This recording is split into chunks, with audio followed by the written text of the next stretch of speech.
안녕하세요.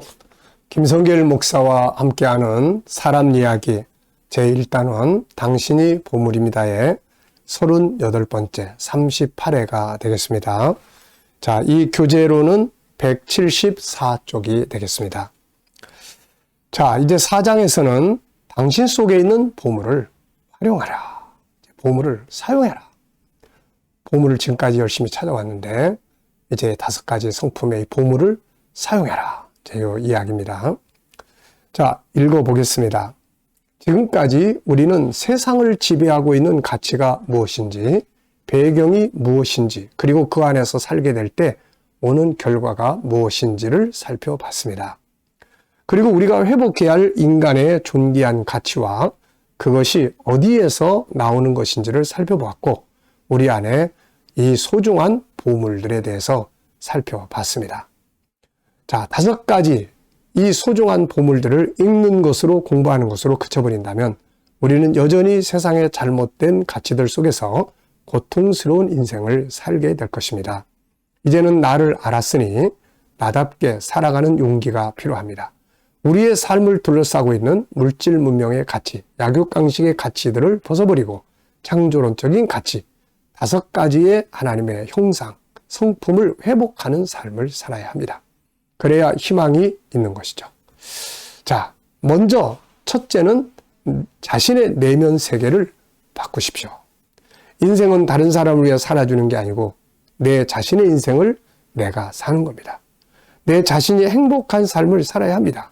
그러기 위해서는 먼저 내 자신 속에 들어있던 세상적인 잘못된 진화론적인 인본주의적인 약육강식 물질주의에 익숙해 있던 이 가치들을 싹 버리고 내 안에 있는 유일성, 인격성, 거룩성, 사랑성, 영혼성의 보물들의 가치로 단장할 수 있어야 합니다. 그래서 세상이 나를 어떻게 평가를 하든 세상의 기준을 가지고 평가하든 상관없이 나는 내 안에 있는 5가지 보물을 보면서 나는 존귀한 자야. 이렇게 세상과 비교할 수 없는 존귀한 보물이야. 이렇게 외치며 살아가야 하는 거죠. 2번째는 가정의 문화를 바꿔야 합니다. 가정은 하나님이 주신 작은 천국이요 안식처입니다. 가정은 이 땅에서 천국의 안식을 누릴 수 있는 터전이에요. 그런데 안타깝게도 안 믿는 사람들은 말할 것도 없고 하나님을 아버지라고 부르는 사람들이 모여 사는 그리스도인들의 가정이 하나님의 창조론이 5가지 보물이 작동하는 게 아니고 세속적인 가치, 인본주의적인 가치, 힘의 논리, 또 물질주의, 너 그래가지고 어떻게 살 수 있어? 물질주의, 이런 것들이 가정을 지배하고 있는 거예요. 자, 우리가 창세기 1장 27절을 보면 하나님의 형상, 그 다음에 생육번성, 다시 말해서 하나님의 5가지 성품이 가정을 통치하면 가정은 천국이 돼. 그런데 창세기 3장의 이 죄성에서 나온 인본주의의 가치, 이런 것들이 가정을 지배하면 가정이 항상 긴장하고 불안하고 또 숨이 막히고 이런 장소가 되게 되는 겁니다.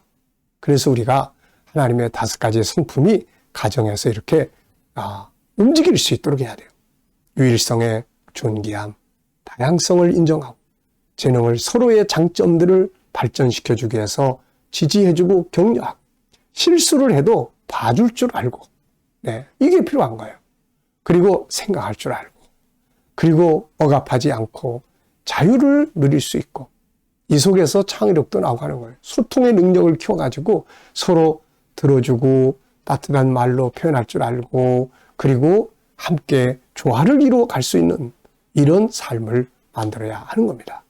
그 안에 하나님과 함께하는 영성, 아름다운 성품들 그리고 삶을 점검하고 해서 발전시킬 수 있는 능력 또 하나님의 은혜의 사랑들 이게 막 풍성하게 그 안에서 움직일 수 있어야 되거든요. 자, 그러면 가정은 행복한 동산이 됩니다.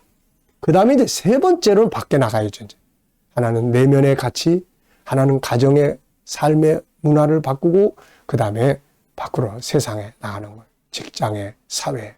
내 안에 하나님의 형상 보물 5가지가 쫙 있으니까 이거 가지고 이제 내 직장에 딱 하는 겁니다.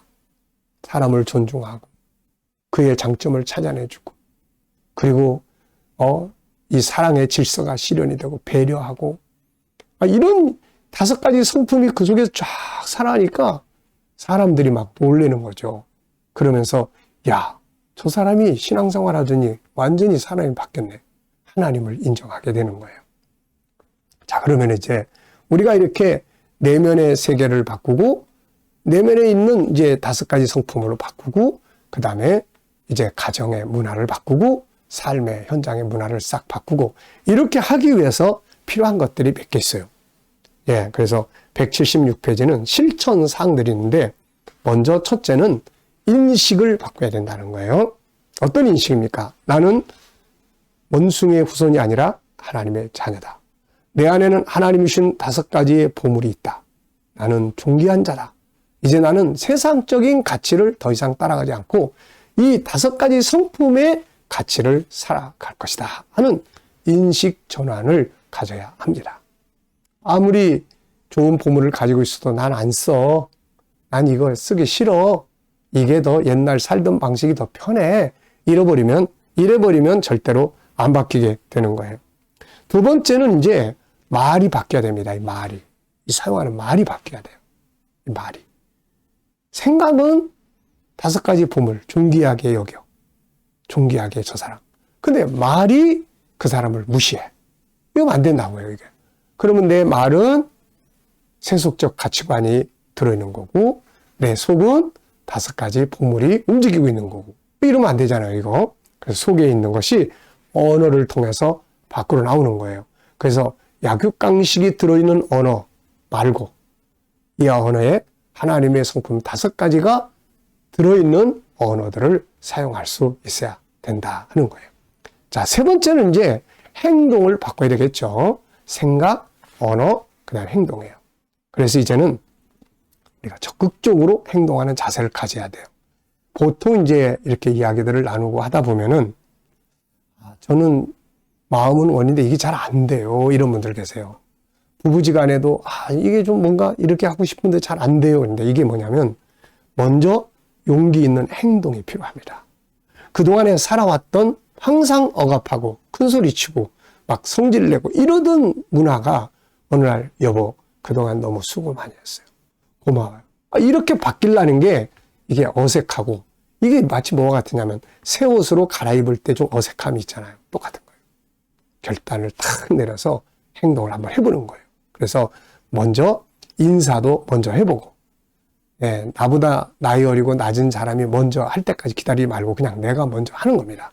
그리고 칭찬도 먼저 해보고 분쟁을 했으면 사과도 먼저 해보고 고맙다는 표현도 먼저 해보고 그래서 로마서 12장에 보면은 서로 존경하기를 먼저 해라 이렇게 표현하는 거예요. 그래서 용기 있는 행동을 부모 자식 간에도 다 이렇게 하고 나면은 그 다음에 쉬워져요 이게. 저도 해보니까 그래요. 쉬워져요.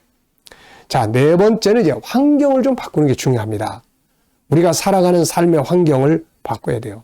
진화론적이고 인보적인 것들이 담겨져 있는 것들을 제거하고 거기에 창조론적인 가치들이 있는 것들로 싹 바꾸는 거예요. 그래서 이 178페이지 보면은 개미는 그림을 하나 그려놨습니다. 이 책을 만들면서 우리가 돈 주고 그린 그림인데 진화론적인 이 그림 싹 지구에 제거해버리고 창조론적인 걸로 그래서 듣는 노래도 세속적 노래 말고 찬양으로 바꾸고 그림도 주변의 환경도 좀 기독교 내 보물들이 회복될 수 있는 이런 것들로 싹 바뀌는 거 이게 아주 중요합니다. 사람은 환경에 의해서 영향을 받기 때문에요.